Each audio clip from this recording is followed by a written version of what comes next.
Cat TV is celebrating 30 years of community media. Help support Cat TV's next 30 years by becoming a member today. Your membership will help us continue covering meaningful, local content.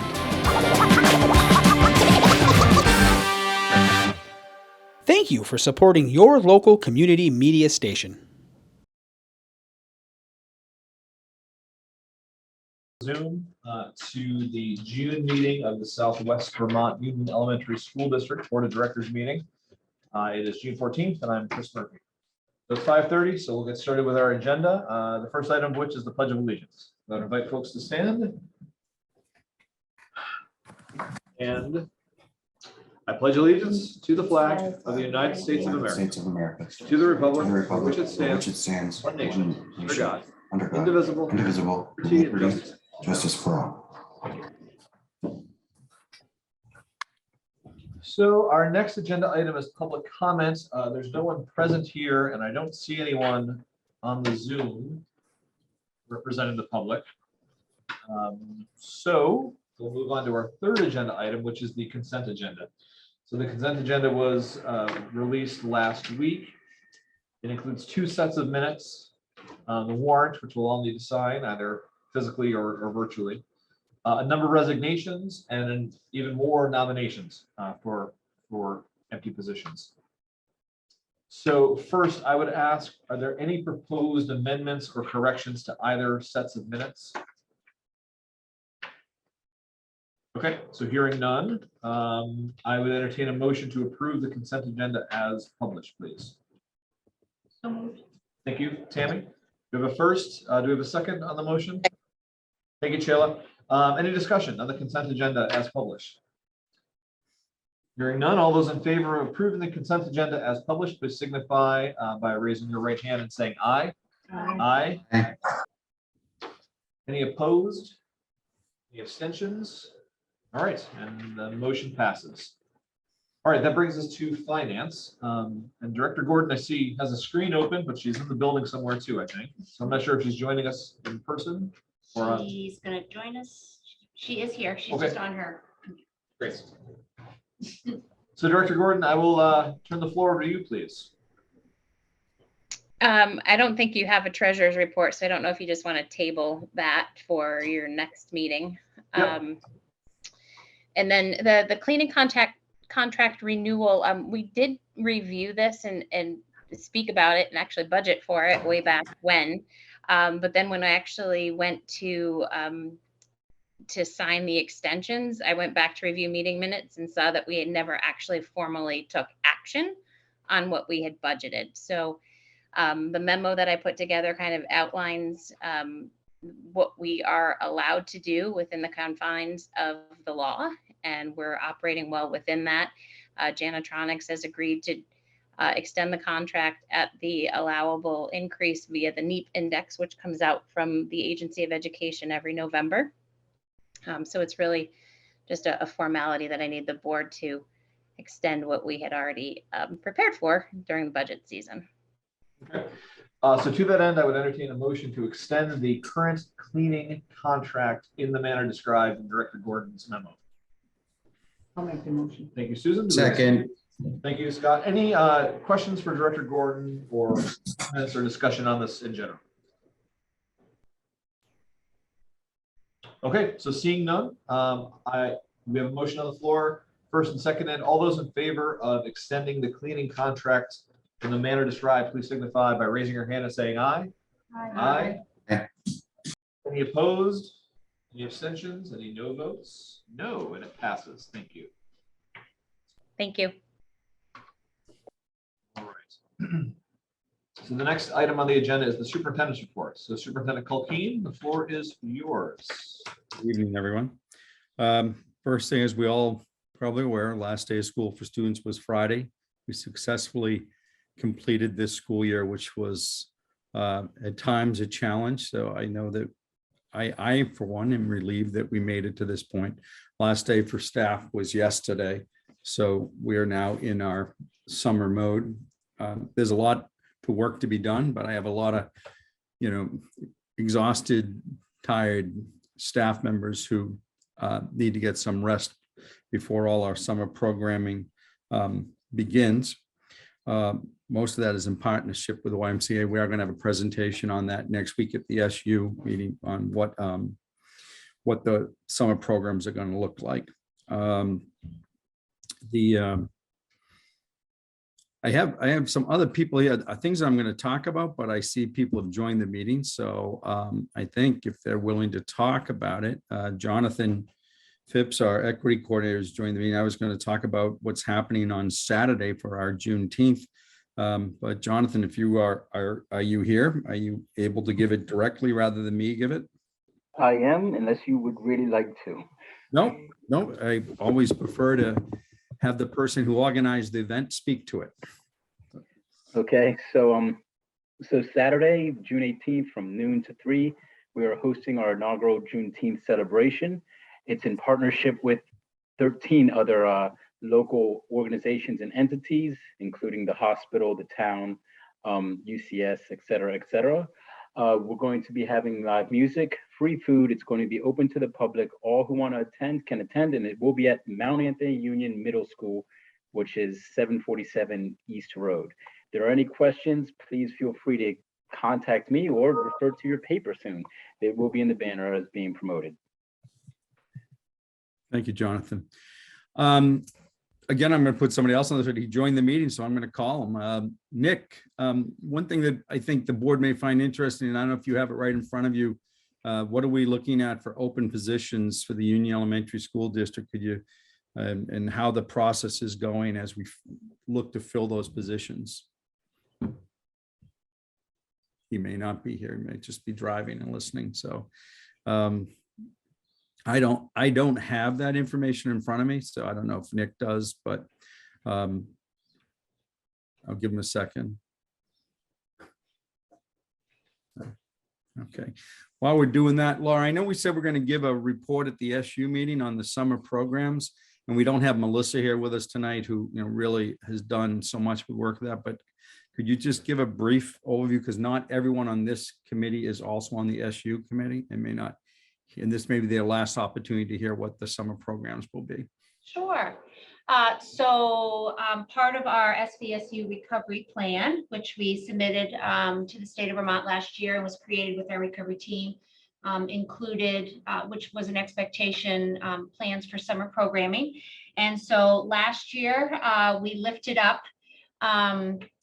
a program with 3 sites and identified students based on need, specifically targeted with linked to reading, math, and social emotional. And we collected, we could serve as many kids as we had staff that wanted to work this summer. And lifted up a program last year, collected data at the end of the summer from the different staff that we had working, community members. And then this year, we've continued the same pattern. Melissa Senecal, our Director of Curriculum Instruction Assessment, has really taken the lead this year. At the elementary level for the SVU ESD, she has partnered with our coordinator, Andrew Labarge, who's really doing the work of lifting up the model we started last year. One thing that we learned last year, and based on the feedback that we received, is really making sure that educators are focused on the interventions, and that partnering with the community organization, to help support the other pillars of summer fun and enrichment was also encouraged by the state. And so we were following a similar pattern that we were seeing around the state. So we again are partnering with the YMCA. So students this summer are getting 2 hours of intervention in their areas of need. Again, based on data, the 3 sites in the SVUSD are the same as last year, except the building has changed in Bennington. So we have a site at Pownell with about 25 students, and we have a site at Shasberry with about 25 students. And I do not have the exact number for Bennington, but it will be housed at Bennington Elementary School this year. It was housed at Molly Stark last year to allow for some construction projects that needed to happen at Molly Stark. At the same time, Student Support Services is we have a great need for extended year services. So under the direction of Dr. Kate Abbott, the student support team has been working with case managers in every building to identify students that have needs linked to their individual education plan, and also soliciting staff. We're thankful. We're closely partnered with the Abbey Group and Maureen to serve breakfast and make sure students also have lunch. We are also lucky to have the grant money so that we can use transportation, which was a big request from our families. And so that's something that we're working on. So we're thankful for our partnership with Dufour. We again can only service the kids for which we have staff that want to work, and we have noticed we have some tired staff this summer. And so we are really truly just focused on the intervention component, but we're thankful for the ESSER money and thankful for the state that's approved our plan. And I know that Melissa Senecal is looking forward to joining us because again, this has been a lot of her work since after the break.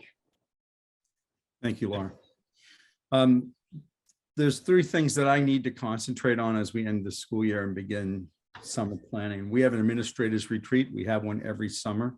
It'll be in early August. We're linking it this year to the Vermont Principals Association summer workshop, which is at Killington. So then we're going to bring up the rest of our directors and administrators, since the principals will already be there.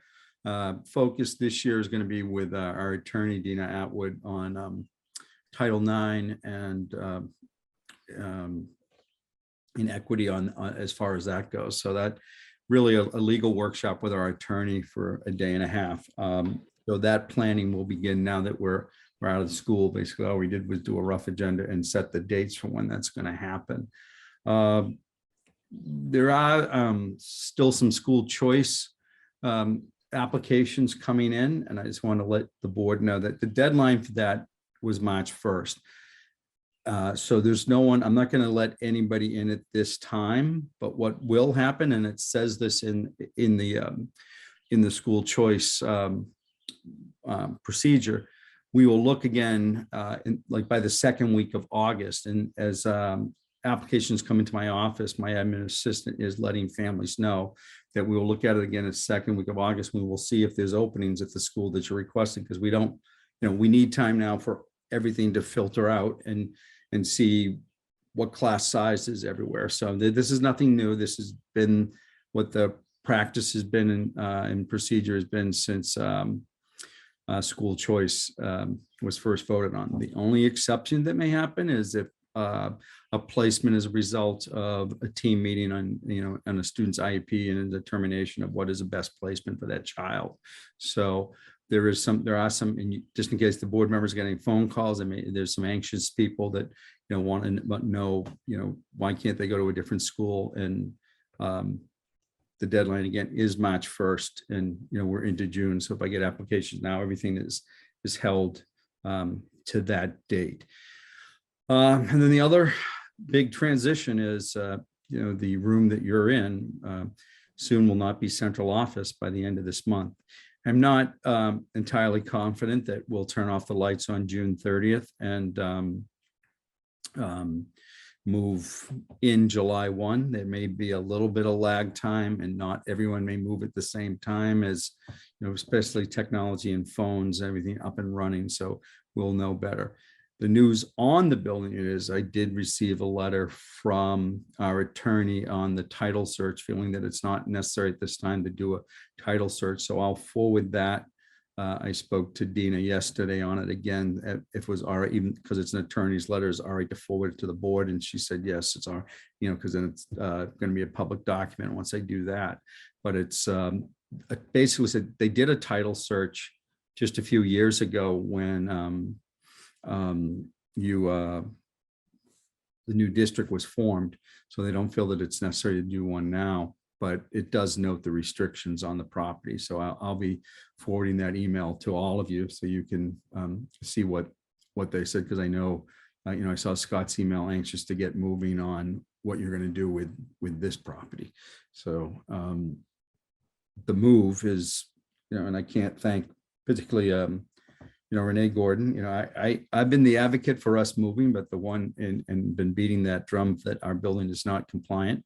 but it wouldn't have taken place without the effort of, Renee, who really was tenacious on making sure that this happened. So, I mean, there's other players too, but I'd like to thank Renee for doing that. I really don't think, working with the developers and there's been many, we've looked at many different sites, and this site that we're moving to is not perfect. But I think it's, the most perfect site available to us. And yesterday, central office had a day for basically a pack and throw day, organized by assistant superintendent and Nick Galt. And am I leaving anybody else out on that, Laura, that had, Katie West. Katie Katie West West, yeah. and Renee, yeah. So all employees of central office were presented with 2 boxes and colored sticky notes for labeling what's going to be recycled, what will be thrown away, what you'll take home, and what you'll take to the office with you. And that we went through some scenarios, and there's I want to acknowledge that there's anxiety. It's exciting, but at the same time, we have people who've been in this building for years, maybe their entire career. And the thought that you're going to a space that may be smaller, your physical workspace might be smaller than where you are right now. But the important thing, the building is completely ADA compliant, the bathrooms, the doors, access, hallways. It has creature comforts that our current building doesn't have, I have the air conditioner running in my office, and at the end of that pipe is Nick Galt wearing his winter coat because he's freezing. Hopefully, we're not going to have that in our new location. I think there was a survey done of the staff, and it was very interesting reading the results and see where the staff was concerned. Parking being an issue. Someone did put commute. I did because their commute is now doubling with the move location. They're going from, what was it, a mile and a half to 3, Laura, was that the change? And I chuckle because that doesn't seem like much of a commute to me, but it's all in the eyes of the beholder, right, of what that change is. But I'm excited that we're going to be in a central location. The meeting facilities, the 2 conference rooms will allow us to do a lot of professional learning on site, and also enhance our meetings. The technology that allows us to do Zoom from these meetings will be enhanced even at the other buildings, so that we'll always be able to have this option that people can join us remotely at meetings if they don't want to physically come in. So there's a lot of positives there, but I do want to acknowledge, there are some changes that will be different, like most of the employees will be in cubicles. Once we're there, we will have an open house and invite everybody to come in and see it once we have control of the building from the contractor. So it should be a busy summer, but I'm also cautioning particularly our principals and directors to make sure they take care of themselves and get a break before the start of the school year will be here again before we know it. And I am concerned about their well-being, as I'm sure you are too. So any questions for me? Anyone have anything for the superintendent? Great. Okay. Well, thank you, Jim. Thank you. So the next agenda item are our policies. We have 2 to warn and 2 to adopt. And starting with the 2 to warn, there's a new equity policy that's been drafted. That's number 5510. And then there's 5520, which is the transgender non-conforming students policy. So our only duty today is to warn these for consideration, but I would open the floor if anyone has any initial questions or reflections they want to offer. We can certainly do that now. Please, Sandy. I am wondering if perhaps those 2 in particular that you're just talking about, the 5510, 5520, could possibly go back to the policy committee so that they are drafted and look like our other policies and not cut and paste from the from the School Boards Association. Okay. I think that when you are looking at them, it is, because it isn't like any of the other policies, it feels as though it's not the direction, and they're not mandated, they're recommended, they're not mandated, so it isn't like we don't have some time. Okay. I think that's fair. So, Sandy, are you making a motion to that this board send these two policies back to the policy committee for reformatting? Yes, I am. Okay. Thank you. So we have that motion on the floor. Is there a second to that motion? I'll second. Thank you, Susan. So any further discussion? Essentially, if folks didn't follow, these two policies, and Sandy's absolutely right, they don't look like our other policies. They're not structured in quite the same way. It's no judgment on the content, but rather what they look like in terms of what the rest of our policies look like. There's a motion to send this back to the policy committee and ask that they tweak it a little bit. So any further conversation? Hearing none, all those in favor of that motion, please signify by raising your hand. I think it's a good idea. Any opposed? Any abstentions or no votes? Okay, very good. So we will send these back, and I will notify Leon, who's the head of the policy committee, that we're doing this. Okay, the other two policies on the agenda were ones that we've already worn. The 5090, I think we looked at in March. No, in April, sorry. We approved in April. There were some tweaks made to that. And then 5003, the prevention of sexual harassment, that one we took a look at in March. So if there are, first of all, let me ask, are there any questions or comments on 5003 or 5090? Okay, hearing none, I would entertain a motion to adopt those two motions as published. I'm sorry, those two policies as published, 5003 and 5090. So moved. I see Scott with the first. Do we have a second on this? Chayla with a second. Very good. So first, second, any further conversation or discussion? Hearing none, all those in favor of adopting policies 5003 and 5090, please signify by raising your hand and saying aye. Aye. Any opposed? Any abstentions? No votes. Motion passes. Okay. If I can ask the chair, Nick Galt is ready to join us now. If Okay. An update on those positions, he is ready. Sure. So I yield part of my chair report to Director Galt. Chris, I have something too afterwards. As a matter of process in the meeting, I missed bringing it up earlier.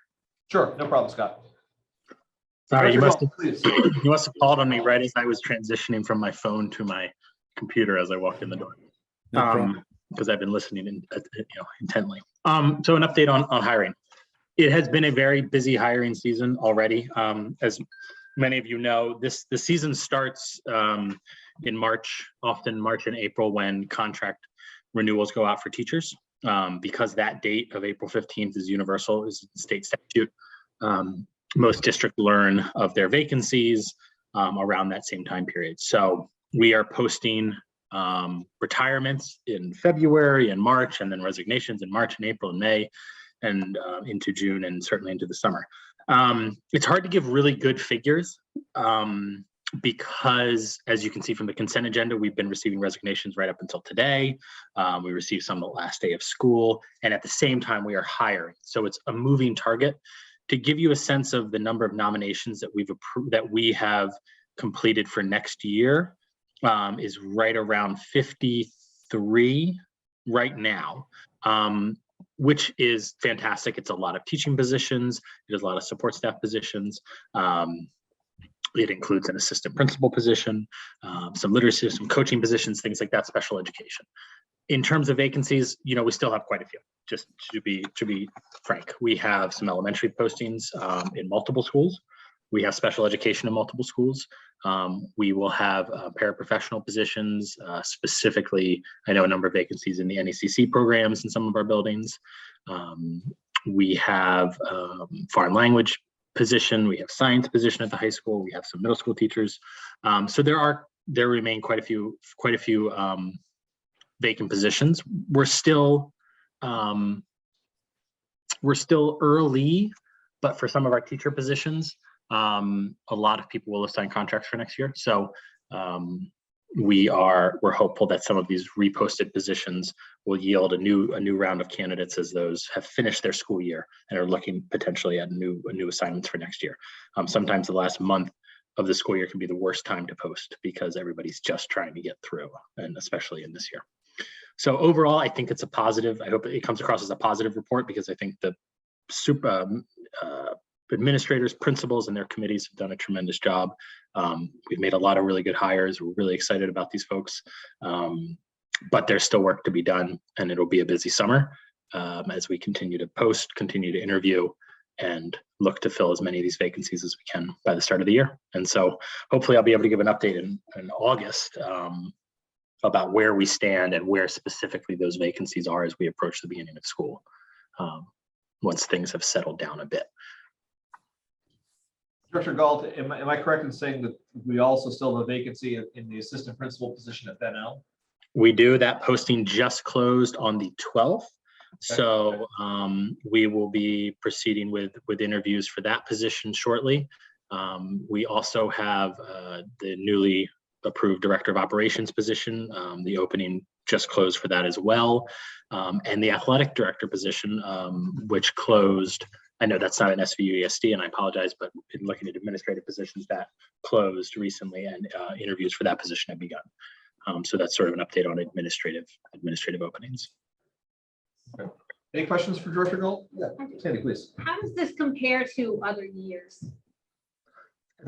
So without a doubt, I don't even need to run the numbers. We had more resignations this year than in last year and prior. Last year we actually saw I think an artificially low number of resignations because of COVID. You saw very few people deciding to leave, too much uncertainty. So we saw, I think, an artificially low number of resignations. But comparing back to the years prior to COVID, this is certainly a higher number of resignations. And I think you're seeing that in every position classification: teachers, paraprofessionals, other support positions. I think it's indicative of what we're seeing statewide and nationwide. People looking for greener pastures, a fresh start, just something different than what they've done for the last 2+ years. And so I'm hearing it from my peers. I know Jim's hearing it from his peers. And I think there's part of this that's just we're caught in a bit of the, they're calling it like the turnover tsunami. And I think that's a little dramatic, but there are forces that are sort of beyond our control to some extent that's leading to, higher movement than we'd normally see. Second question, do you have any student teachers for the fall? Not that I'm aware of. No, we're in a tough position geographically when it comes to that. Castleton sends a lot of student teachers to the Rutland area schools, which makes sense. MCLA and other schools in Massachusetts have school districts locally, as do those in New York. So that's always been an area where we'd love to have more student teachers, but without a local school with those programs that generate teachers, that's something that we don't often benefit from. So I would love to build some partnerships. So I think the short answer you're looking for is no, not really. We are excited about an opportunity that we shared with staff just before the end of the year, and Laura was involved in this, Jim, Kate Abbott, with 2 new programs that are available. One, not so much a program, a special education license, provisional license opportunity through the Agency of Education, paired with a NEA initiative to help support teachers through the peer review process. So we were able to put an offering out to staff who have a bachelor's degree but are not currently educators, that they are eligible next year for licensure in certain endorsement areas, special ed, early childhood special ed. We had a really good response of interest from that, and we've actually scheduled a Zoom meeting next week with at least 24 people that are interested in potentially exploring either one of those endorsements or taking advantage of the support for peer review process. And so we're really hopeful that this is about growing your own And it's a really good opportunity to do that. And we're hopeful that we yield some folks who are really interested in pursuing their teacher licenses, because that would enable them to move into teaching positions this fall. But it will create openings in the paraprofessionals. So, but Yep. you know, it's still it's a great opportunity for us to grow our own and for us to try and get creative on how we fill some of these very difficult positions to fill. Hi, Scott. Sandy, do you have a follow-up? Just follow up. Yeah. Did you say that was a provisional license that you're offering? And is that the peer-to-peer licensure that they're going through? So yes, so the waiver that's available through the Agency of Education is specifically for special education and early childhood special education. And what the waiver provides is a 2-year provisional license, which is a temporary license, but allows you to teach and fulfill all the requirements of a professionally licensed teacher while you pursue that professional license. So we do provisional licenses every year for people, but this changes the requirements from somebody who had to have 21 special education credits to be eligible to it removes that barrier. You have to have a bachelor's degree, and you have to be willing to sign on to do special education modules before the start of school, a specialized mentoring program. You have to be enrolled in a either in the peer review process or enrolled in a special education, higher education program. So there are these stipulations that you have to fulfill, but they will grant you a provisional if you agree to those stipulations. And it's the AOE's response to what is frankly a shortage of qualified special educators across the state. Thank you. Scott had his hand up, Chris. I don't know if you Yeah, please go ahead, Scott. Yeah, I was just going to ask if, and it may not be able to be answered here, and if it comes back to us in a future meeting, that's okay. But are there things as part of exit interviews that either building administration, overall administration, or we as a board could impact that? I hear about all the things that are outside of our control, and those are real, and I don't minimize them at all. But are there things within our control that are reoccurring themes as part of these, what I hope are exit interviews? I don't know that we actually have that as standard process. We do, but we can't force anyone to do it. But the Human Resources Department does quite a few of exit interviews. I'm sure Nick had been very busy the past few weeks. Yeah, I mean, I would just be curious, and perhaps when it's personnel related, perhaps it's done in an executive session, but I'd like to learn more about that and dig in and see if there's ways that we as a board or as a group of people can help with this going forward. Yeah, I think if my memory serves me, I think the MAU board asked for something akin to that. This was pre-COVID. We gathered some aggregate information from exit interviews, and we sort of presented some information to them. An overview report without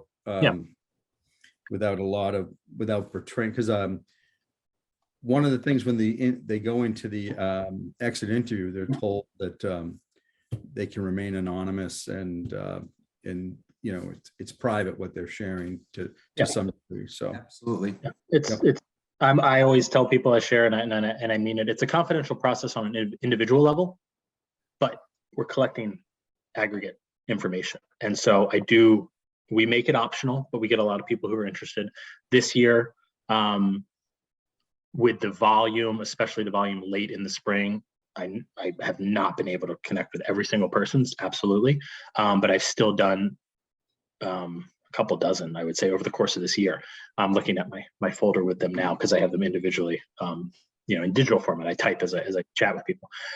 So I think very reasonable that Jim, Laura, and I could work on something where we, without obviously revealing individuals, report out on some of the common themes, which it's the same information we want, Scott.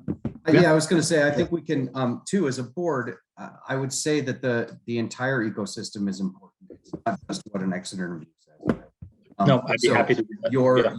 Your thoughts, perhaps principals' thoughts, Jim, your thoughts, Nick, your thoughts. I mean, it should be something more holistic than just what the exit interviews are. Not diminishing those by any means, and I feel like it's actually going to be good because people want to feel like the feedback they give during that exit interview process is heard. But I also there's a larger perspective to look at it through, or a larger lens to look at it through. And I'd like to see that. Absolutely. Yeah, I have no concerns at all about collecting and sharing out some of these, some of the patterns, some of the themes, good and bad, about, you know, what we collect through this and through other, means. Jeff, please go ahead. Just to follow up on Scott's, comment as well. I mean, as a board member, I get these reports from Nick or the superintendent or the principals of how things are going. I mean, honestly, I'd like to hear from the teachers of what are their struggles as teachers, what are, because if they're exiting and you've already lost those teachers, what can we do to support these teachers better as a board, where whether you have a round table where, the board sits there, we can't have a quorum, but you could have a quorum volunteer. You have to respect each other's roles in the process too, Jeff. Yeah. And but why are teachers leaving? Why are they resigning? What's the struggle? I mean, as a board member, I can hear from teachers I know, but I mean, if you're a board member who don't know teachers, Roy, what's going on and how can we really better support these people? And I mean, because I hate to see good teachers go. I mean, we shouldn't be giving provisional license to anybody with a bachelor's degree. I mean, I have a bachelor's degree. I shouldn't be sitting there as a special educator. I know that as somebody, I mean, I could apply for the program, get a provisional license and be in the school, but, I can't provide the support as good educators who are trained through a program. You have to remember the teachers we're not taking people off the street and putting them into this license program. They're already employed by us as a para-educator, typically in a special education program. So they do have knowledge and understanding. So it's, I don't want knowledge, understanding, there's training. I don't want anyone to think that we're just picking off people and like, oh, you got a bachelor's degree, how would you like to be a special ed teacher? That's not our intent. A bachelor's degree in, something does not relate to, a skill. So, I mean, like I said, Jeff, my job is to. You're gonna have to trust the administrators too, right? And so we'll give a report on why teachers have left. We have an 8% turnover rate in a good year, 8 to 10%, which is still well below the national average. So it's not like we have wholesale people walking away from their jobs. And there's a number of factors that I'm interested in too, and which are going to be impacted also when we get into negotiations. So it's and in the mental well-being that everybody is in right now, there is that perception by some that the grass might be a little bit greener somewhere else. So I'm going to jump. Now, Vermont has a law that anybody who's under contract with us cannot leave their job. They had to sign their contract with us unless I release them from their job, right?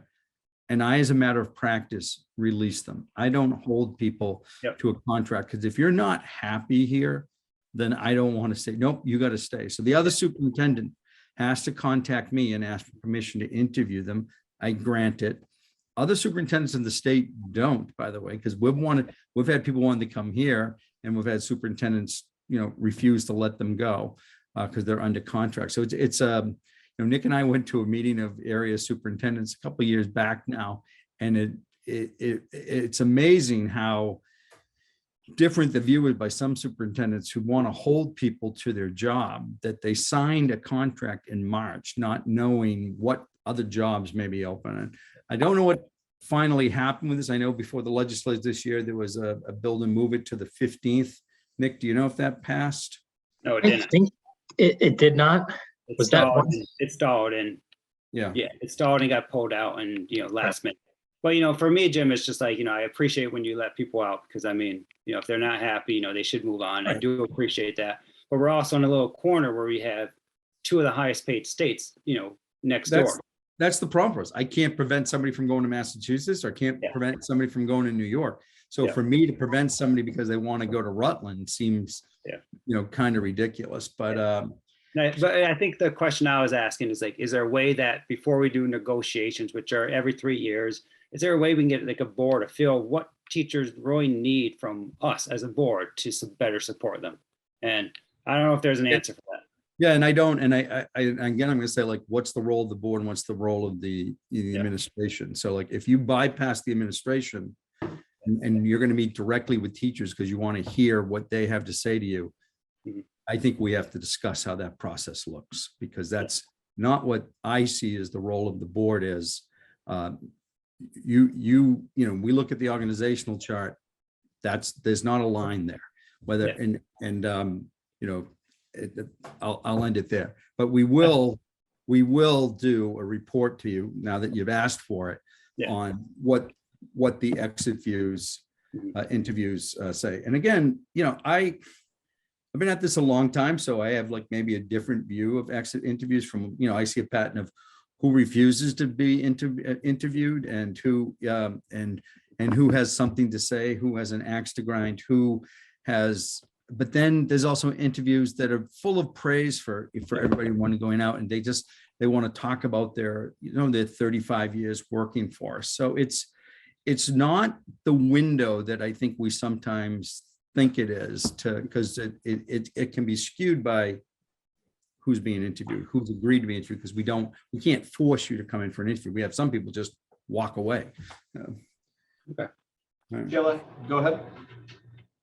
And that kind of leads me to kind of where I was, my brain was going. Do we have any mechanism now, and maybe you do already, and we just as a board don't necessarily know about it, but do you have anything where you do, like, I know different companies and different organizations outside of the education system do like employee surveys each year, just understanding, like, you know, how employees are feeling, how, you know, different things that employees feel that, you know, people could be doing better, or leadership could be doing better to help support them. So is there anything as a district that we have that goes to teachers and support staff and any of our SBSQ staff, really, that kind of just asks them, you know, just kind of a survey of questions? I know there are And if we don't, building could based. eventually, because then that gives us the opportunity to maybe ask some of these questions before an exit interview. I know there are some, you know, building based surveys. We don't do, Laura, I know we do a number of, I know we do wellness surveys. I know we do some other, Yeah. I don't know that we've done, there, correct me if I'm wrong, Laura, because I don't No, know. not an SU-wide. SU-wide Building employee specifics. experience survey or something like that.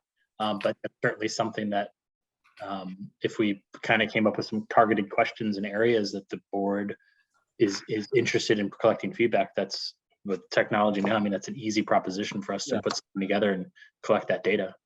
Yeah, because it may be an opportunity for us to maybe address some concerns that, you know, staff or teachers or support staff are having, you know, even before it gets to that point where maybe they're starting to look for greener pastures. Scott, please.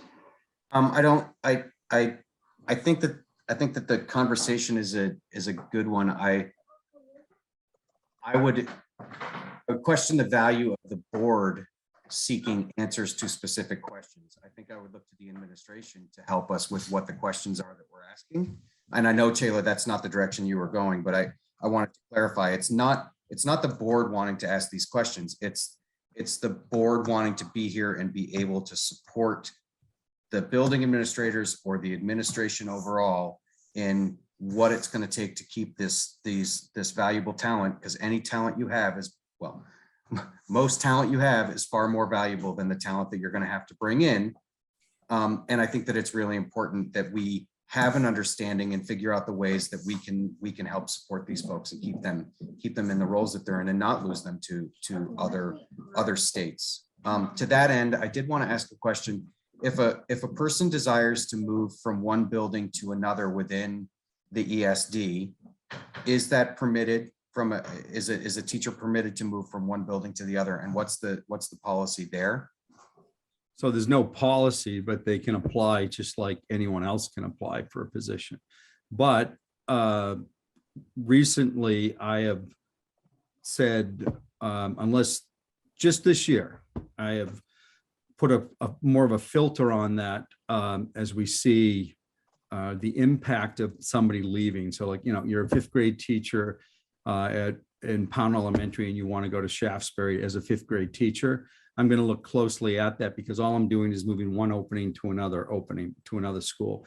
If you were a 5th grade teacher in Pownell and you wanted to go to Shaftesbury because you wanted to be a special ed teacher, you wanted to do something different, I'd be more open to that. So that's the only adjustment we've made this year. And the fact that you're asking that specific question, I feel that maybe somebody asked you that who isn't happy that I've said no. And that's I'm not going to create an opening in one school unless I have to. We're going to try and fill. We need new people to come in. So I'm trying to bring the new people into where the opening is and not, but there have been transfers. I put it down about 2 weeks ago. I said, no, we have to fill from within, but it's not a hard closure. We look at each case individually. But it's not an automatic, but that option is there. It's always been there that, and again, I go back to, I want people to be happy. So if you're really unhappy with your teaching, you can appeal to me and talk about why you want to move to this other school. I've allowed it for I live in Shaftesbury and I'm working in Pownell. These are examples. These are made up examples, not real cases. And I'd be open to that, right? That, I understand why you might want to do that, but I'm mindful of, particularly when it comes to Molly Stark and Bennington Elementary, those are the two schools that I need experienced quality teachers there. And so, if I have a revolving door from those schools that I have, that's where all the new hires end up. I'm concerned with that. Yeah, no, makes great sense. And I think the only counter to that, and I know you're on top of things and you and Nick are both thinking this way, is, okay, so opportunities for advancement are important, whether it's not just financial, it could be the building that they're teaching out of, or it's closer to home, or it's where their sons and daughters go to school, or any number of things. And if you say no, then they might say next year, that job in Massachusetts is looking better. Right. And I mean, and then you're out on both. Right. And I've had teachers threaten that to me. Well, if you don't let me move, I'm going to leave anyways.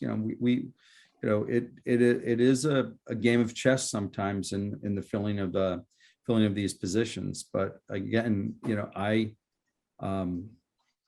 so there's been more moves than non-moves this year. We've allowed more.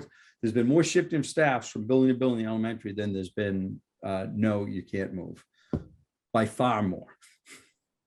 Yeah. And my HR director is nodding. So, but what I hear, here's what I hear from all you. We all seem to be concerned about the same thing.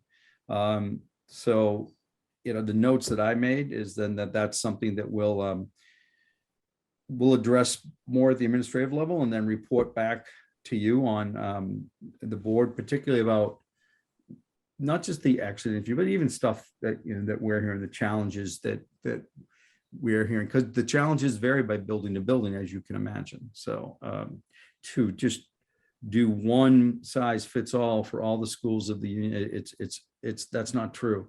And each building has its own unique challenge, and some of them may surprise you because we have these preconceptions of where everybody wants to work or where everybody wants to send their child, and that's not always the case too. So Very helpful, and I would like to see it as much as possible, as much as you're able to share by building. Yep. Yeah, I got to think about how we do that without causing even more exodus from people by certain buildings. But I've had conversations, Scott, with principals, begging me not to let this person transfer to another building, that they need them on their staff. Principals emotional about that, and then I got to try and balance what's best for the school, what's best for the employee, and knowing exactly what you said. Well, then I'm just going to leave because there's so many other offers out there right now for me. If you don't give me, what I had, and that's a real example. I did have someone, tell me, well, if you don't let me move, I'm going to leave. So. All right. Well, thank you, everyone, for that conversation. Scott, you said there was a bit of administrative practice, something you wanted to address before we moved on? Yeah, I'm sorry. I missed as part of the consent agenda. There was an error in the meeting minutes from the last special meeting that we had as far as the results of the votes. Or the Right. vote that we Can you took. say more about that, please, as I pull them up? Yeah, the abstentions and the oppositions were not correct as outlined in those minutes. Do you recall what they were offhand? I think that it was a situation where Chris, you voted to abstain and Sandy voted in opposition to going to for the Waden trip, and that's not how it was written in the minutes.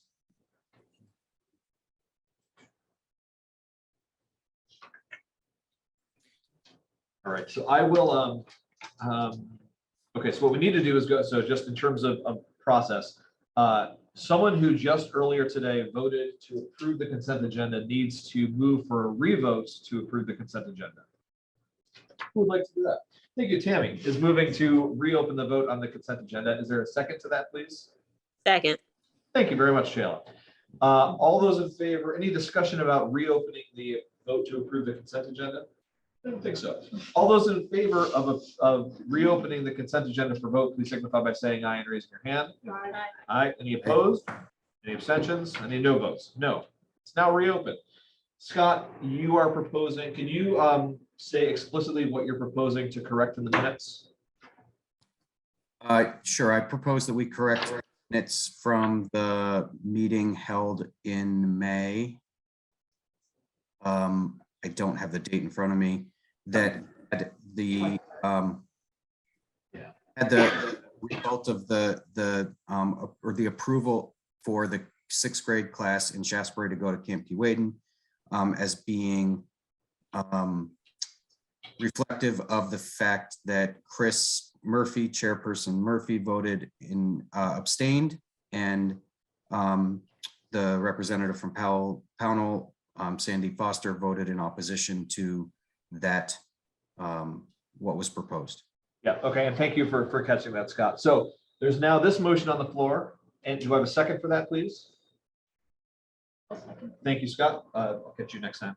Tammy, thank you. So a first and a second, any further comments on that? Hearing none, all those in favor of amending the minutes as specified, please signify by saying aye and raising your hand.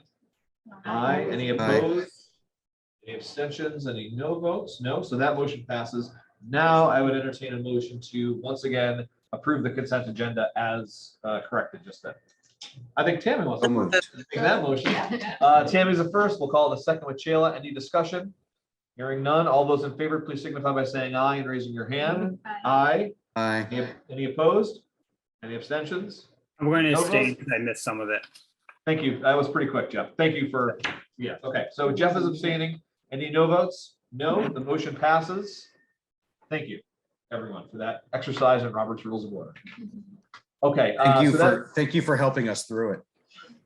So that's going to bring us to our principal's report. And I see the Principal Grunberg is here, and I presume I asked her, she hasn't done one this year, so we asked your principal from Bennington Elementary to come and give her a report.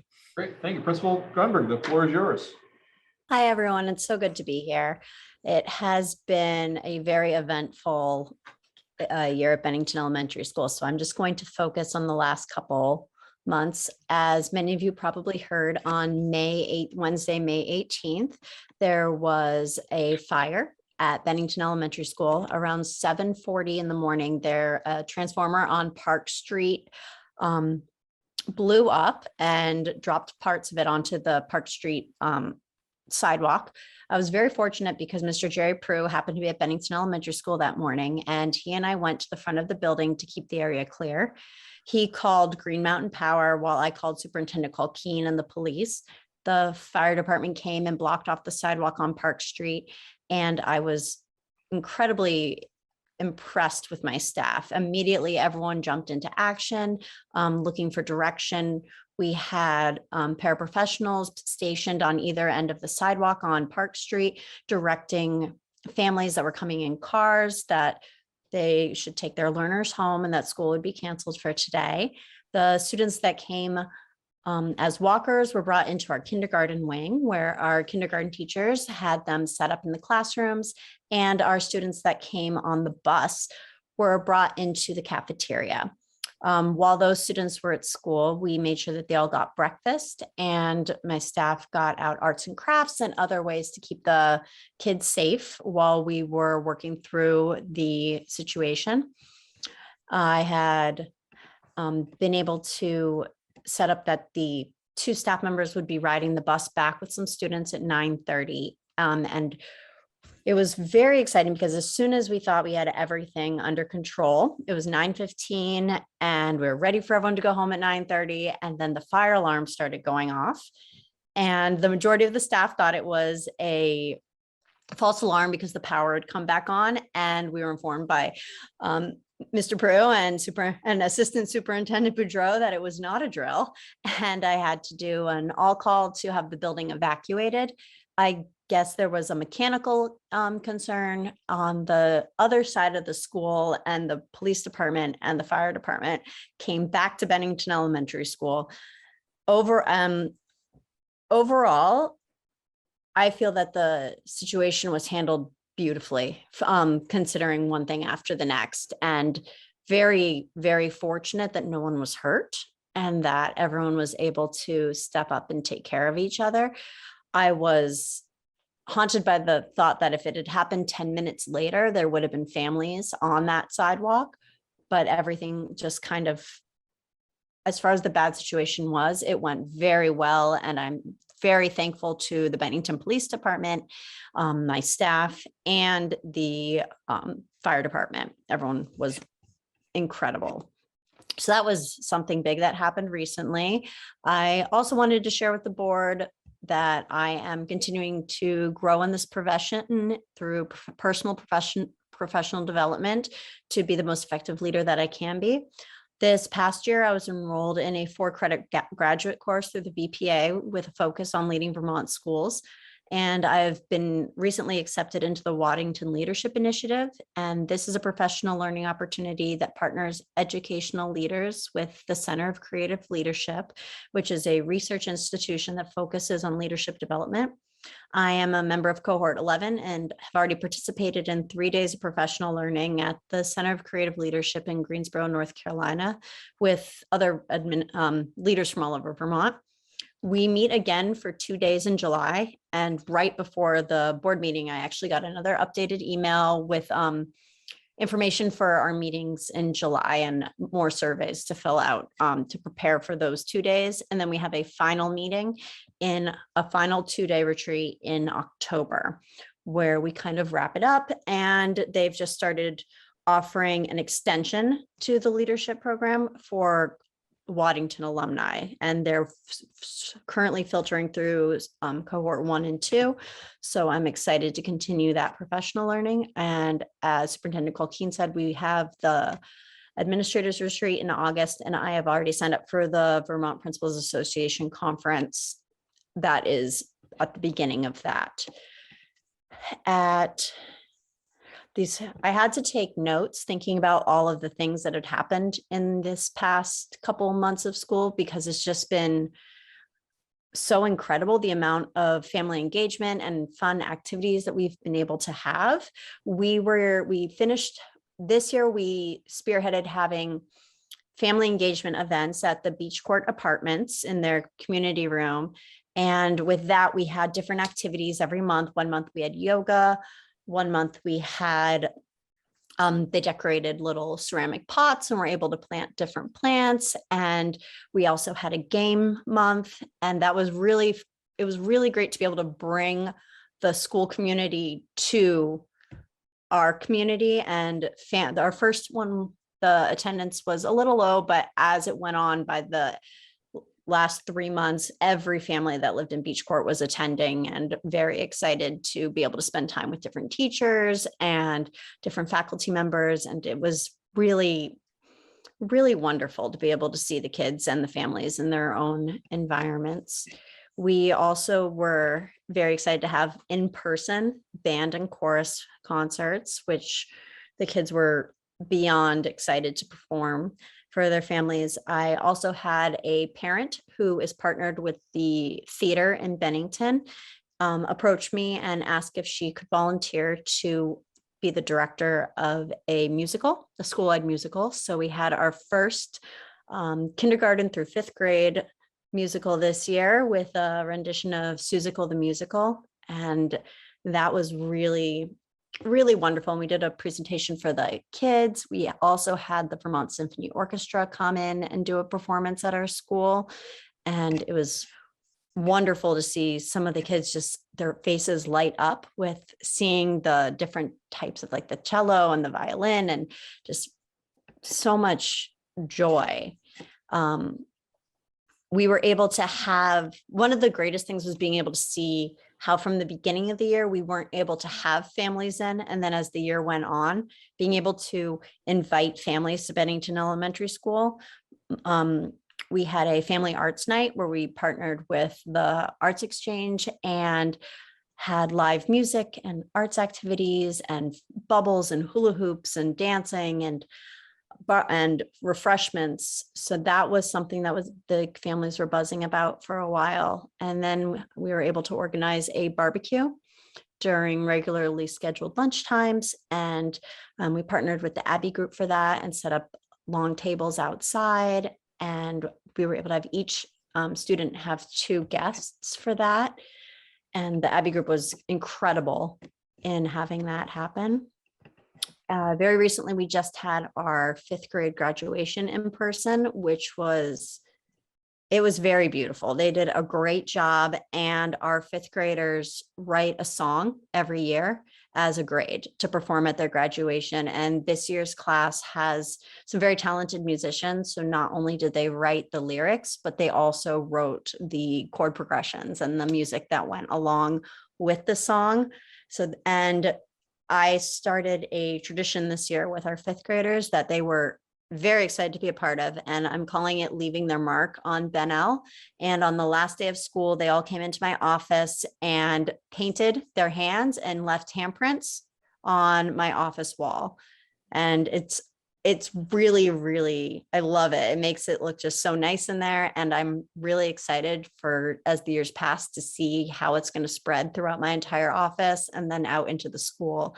And one of the 5th grade teachers came in and labeled them all as 2022. And it was really fun. It's really nice to see just all of the good things that happen in this building, because it's sometimes I feel that there's so much focus on what's challenging, and there's just so much joy and so much goodness and such dedication from the staff and families in that building. And I'm so thankful and grateful to be part of the community. And when I came in, I said that it clicked. And I was so excited to take this position. And I have the exact same sentiment today that I did when I accepted, and really look forward to being with this school for as long as I possibly can.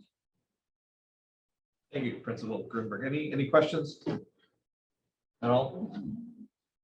Excellent. Well, that was a wonderful summary of all the good, or not even all, a lot of the good, much of the good.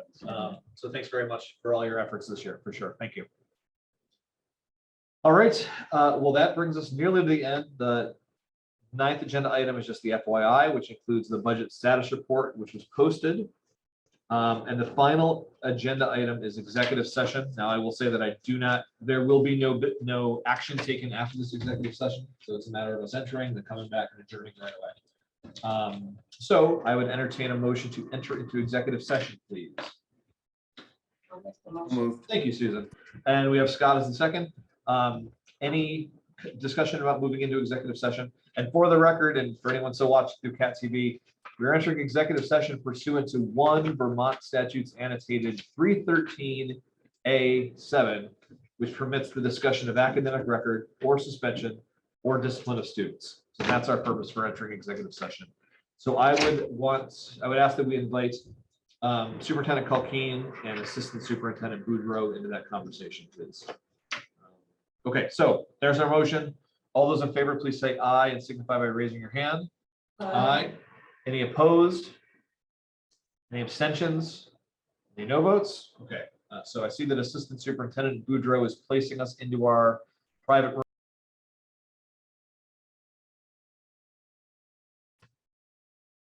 None. All those in favor of exiting executive session, please signify by saying aye and raising your hand. Aye. Any opposed? Any abstentions? Any no votes? Motion passes. And now I would entertain a motion to adjourn, please. So move. Scott, and a second from Chayla. Any discussion on adjourning? This is not a motion, a piece of business, but simply an announcement for the folks watching CAT TV. We will not be holding an ESD board meeting in July because ordinarily we do not. So no meeting in July. Okay, so we have a first and a second. All those in favor of adjourning, please signify by saying aye and raising your hand. Aye. Any opposed or abstentions or no votes? Motion passes. Thank you, everyone. Thank you very much. Bye, everybody. Bye, folks. CAT TV is celebrating 30 years of community media. Help support CAT TV's next 30 years by becoming a member today. Your membership will help us continue covering meaningful, local content.